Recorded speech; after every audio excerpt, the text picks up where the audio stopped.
Fortaleza, Brazil. A city bathed in sun, washed by the Atlantic. But beneath the vibrant facade, a plan was brewing, a plot as audacious as it was intricate. This was no ordinary crime. This was a heist aimed at the heart of Brazilian finance. The target, Banco Central, the nation's fortress of wealth. The year was 2005. A group of seemingly ordinary men, driven by an insatiable hunger for riches, had their sights on an extraordinary prize. Their ambition? To pull off the biggest bank robbery the world had ever seen. Their weapon of choice? Not guns or brute force, but ingenuity, patience, and a 78-meter tunnel. This is the story of the Great Banco Central Robbery. This was not a spur-of-the-moment act of desperation. It was a meticulously crafted operation, years in the making. The masterminds pored over maps, blueprints, and surveillance footage. They studied the bank's security protocols, analyzing every camera angle, every guard patrol. They were like artists, meticulously planning their masterpiece. The genesis of the plot lay not in some shadowy underworld, but in the mundane. It was a quiet suburban street where the ordinary masked the extraordinary. The ringleaders, a motley crew of seasoned criminals and cunning opportunists, were drawn together by a shared thirst for fortune. Each brought a unique skill set to the table, from lock-picking to hacking, making them a formidable team. They understood that pulling off a heist of this magnitude required more than just bravado. It demanded meticulous planning and unwavering discipline. Every detail had to be perfect, every contingency accounted for. Their headquarters was not a den of vice, but an unassuming house rented under false pretenses. It was the perfect cover, blending seamlessly into the neighborhood. The house, located a few blocks from the bank, became their secret lair, a place where blueprints were spread, calculations made, and dreams of unimaginable wealth were spun. It was here that they spent countless hours, refining their plan to the smallest detail. For months, the house echoed with the muffled sounds of plotting, the rustle of blueprints, and the hushed whispers of conspirators. Every night they gathered, their minds focused on the prize that lay ahead. The centerpiece of their audacious plan was a tunnel, a subterranean passage leading directly into the heart of the bank's vault. This was no ordinary tunnel. It was a marvel of engineering and secrecy. The sheer scale of the excavation was staggering. They had to dig through layers of earth and concrete, all while avoiding detection. 78 meters of earth and concrete stood between them and their prize. Every meter dug brought them closer to their goal, but also increased the risk of discovery. It was a testament to their unwavering commitment, their belief that the promise of unimaginable wealth lay at the end of that dark and dusty tunnel. They knew that one misstep could mean failure, but they pressed on, driven by the allure of the ultimate reward. The work was arduous, back-breaking, and fraught with risk. The air hung thick with the smell of damp earth and sweat as the team toiled away day and night. They were like modern-day moles, burrowing their way towards a fortune buried beneath the city. Each meter dug brought them closer to their goal, but also increased the chances of discovery.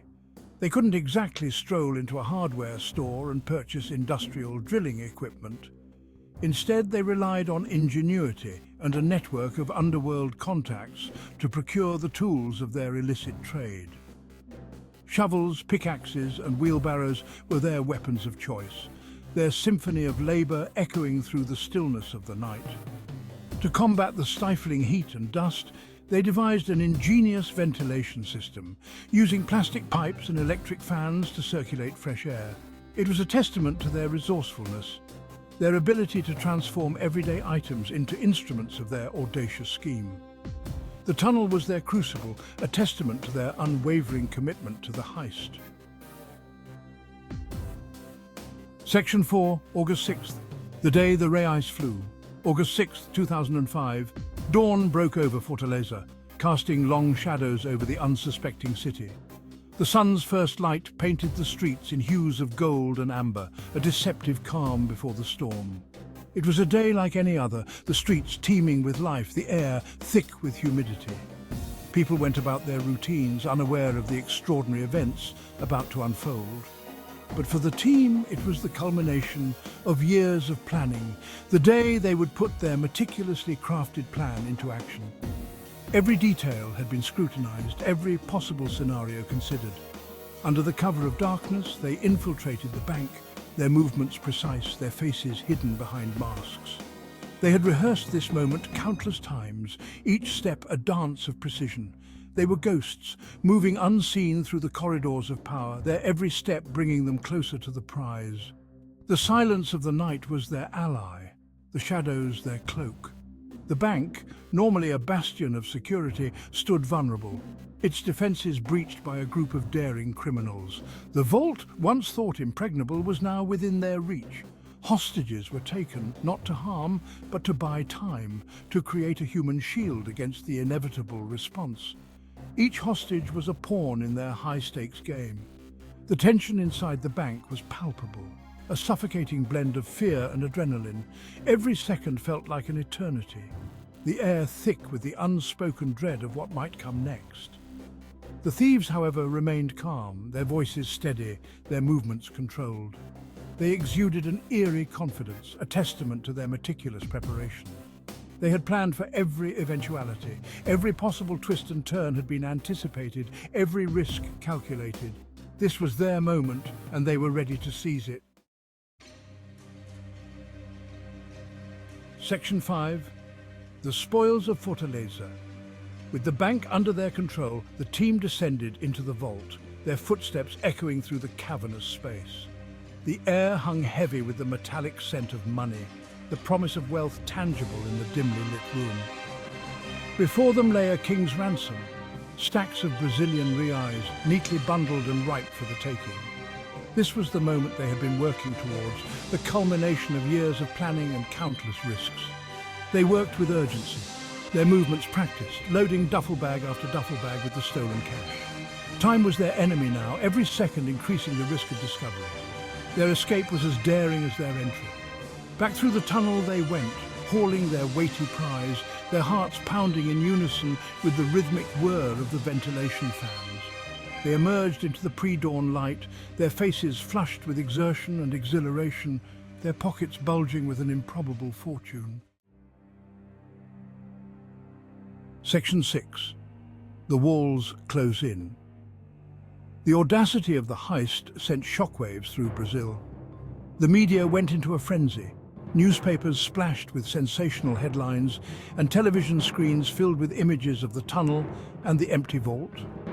The public was captivated, both horrified and strangely impressed by the sheer audacity of the crime. But the thrill of success, like the humid Fortaleza air, proved to be fleeting. The authorities launched a massive manhunt, determined to bring the perpetrators to justice. The pressure was relentless, the dragnet tightening with each passing day. The hunters were closing in, drawn by the scent of desperation and the allure of a substantial reward. It began with whispers, rumors of vast sums of money being spent with reckless abandon. Then came the arrests. One by one, the members of the team picked off, their dreams of a life of luxury crumbling around them. Loyalty, strained by paranoia, and the weight of their secret began to fray. Section 7. Echoes of a brazen heist. The mastermind, the architect of this audacious plan, managed to evade capture for a time. His meticulous planning and cunning strategies kept him one step ahead of the authorities. He became a phantom, his face plastered on wanted posters across the country, his name whispered in hushed tones in the darkest corners of the city. The legend of his exploits grew, making him both a figure of fear and admiration. But even the most cunning fugitive leaves a trail. Every move, every decision, no matter how small, left behind clues that the authorities painstakingly pieced together.